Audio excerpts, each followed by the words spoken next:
প্রতিদিন ডাল আর আলু সিদ্ধ, একটু ভালো মন্দও রান্না করে না। ভালো মন্দ খাবে?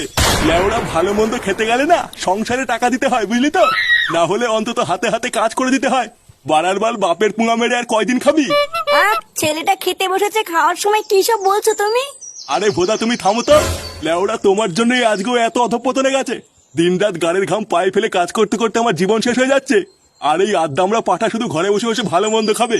বলি অতই যখন ভালো মন্দ খাওয়ার ইচ্ছা, তখন আমার পুঙা মেরে খাচ্ছিস কেন? যা না যা, আমার গান না মেরে নিজে ইনকাম করে খা গিয়ে। আরে ধরো, বালের ভাত খেতে এসেছি আমি। বাড়া দুটো ভাত খাবো কি, সেই থেকে কানের কাছে ক্যালকাল মারিয়ে যাচ্ছে। বাড়া দুটো কান আলু আর ডাল কিনে দিয়ে বড় বাল হয়ে গেছে। ধরুদা, খাবোই না বালের ভাত। হেই, বাল খেতে এসেছিলাম আমি বাড়িতে।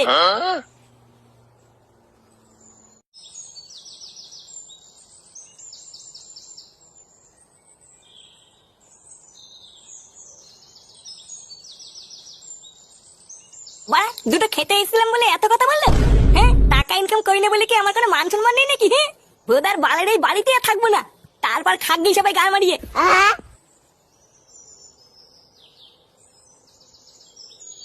হ্যাঁ গো, তুমি ছেলেটাকে এইভাবে উল্টো পাল্টা কথা বললে? ছেলেটা সারাদিন পর দুটো খেতে বসেছিল, তুমি ওকে খেতেও দিলে না। না খেয়ে দিয়ে যে রাগ করে কোথায় চলে গেল কি জানি। এই শোনো।